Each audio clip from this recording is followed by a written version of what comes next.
Hi guys, let's do another scariest stories you've ever heard. It's been a long time since I've read one of these, and I think The Night He Came Back would be fitting because tonight is Halloween and that is the night he came home. The night he came back. Bridgette loved Billy, but Bridgette's father didn't like the young man one bit. That boy isn't worthy of my daughter, he thought. But there wasn't much he could do about the romance except to hope the couple would eventually break up.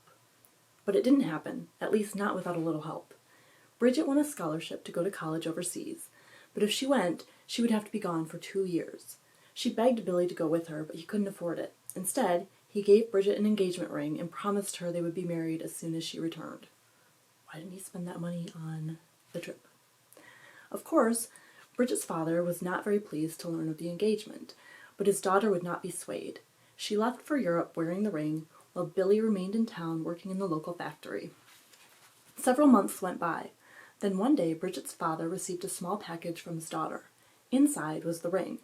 The stone had come out of its setting, and Bridgette wanted her father to take it for repair to the jeweler who had sold it to Billy. Now Bridgette's father saw his chance. The next day, instead of going to the jeweler, he went to see Billy. "I've got some bad news," the father told Billy. "Bridgette wrote me that she's met a young Frenchman and has fallen in love. I'm sorry to tell you this, but she sent me her ring and wanted me to give it back to you." Billy couldn't comprehend what he was hearing. He looked at Bridgette's father in stunned silence while the older man repeated his message. I don't understand," he stammered. "She said she'd never—" "I know, son," said the father, trying to act sympathetic, "but she's so young and so are you. It's hard at your age to know what real love is." As the boy stared at the ground in disbelief, the old man continued his lies. "Bridgette is terribly upset about this," he said. "She doesn't want you to write or call her ever again, and I think she's right. It'll help you both to get over this. I'm sorry." The father left Billy standing on the porch holding the broken ring. The young man's hopes and dreams were crushed. When the father got home, he called his daughter overseas and told her a similar tale. He said that Billy had found someone else and that he never wanted to see or hear from her again. At first, Bridgette cried terribly and could not be consoled, but eventually her father convinced her that he had been right about Billy all along. The young man, he said, was no good. Wasn't the fact that he had a new girlfriend proof enough? In bitterness and sorrow, Bridgette came to agree. And so that was the end of that, thought the interfering parent. But it wasn't long after that Billy got sick and died. Some people said he died of a broken heart. Bridgette's father felt guilty about what he had done, but he didn't dare tell his daughter of Billy's death. Eventually, Bridgette returned home. She had many stories to tell about her travels abroad, things she'd done, and people she'd met. No one spoke about Billy. His memory was dead and buried. One night, not long after her return, Bridgette was visiting a friend. A knock came on the door.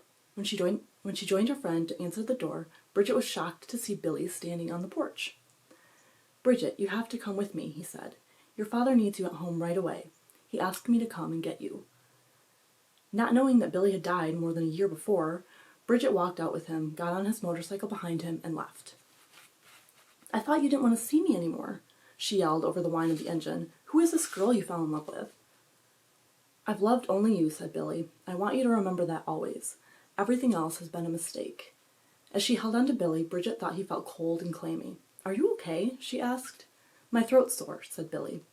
When he stopped the motorcycle at an intersection, Bridgette took off her scarf and tied it around Billy's neck. In a short while, Bridgette was home. "Father, what's wrong?" called Bridgette as she ran into the house. "Nothing," he said in surprise. "Why are you home so early?" "Well, didn't you send for me?" "No. What for?" "Billy said you called him to come and get me and bring me home right away." Bridgette's father turned white. "Billy?" he whispered. "How did you get here, Bridgette?" Bridgette pointed out the window to the motorcycle parked by the street, but Billy was nowhere to be seen. Terrified, the old man blurted out the terrible story that he had been hiding for so long. Waves of grief and then of fear swept over Bridgette. Finally, she felt a bit of hope. "It must be," she decided, "that Billy is not really dead. I know he isn't. I saw him myself." She ran for the phone and dialed the nearly forgotten number. Billy's mother answered. "No, Bridgette," she said icily in answer to the girl's request. "Billy isn't here. I can't imagine you would care, but don't you know he's been dead for 15 months? But Bridgette could not be convinced that Billy was dead. When it was discovered that Billy's motorcycle was missing from the garage where it had been stored, Bridgette became all the more insistent. At length, it was decided to dig up Billy's grave. It seemed that exhuming the body would be the only way Bridgette would ever be persuaded to give up her useless hope. The sun shone down on the little group as the coffin was raised from the hole. Slowly, the workmen pried back the lid. It creaked as it gave up its seal. Inside lay the wasted body of Billy, as neatly laid out as the day of his funeral. Only one thing was different.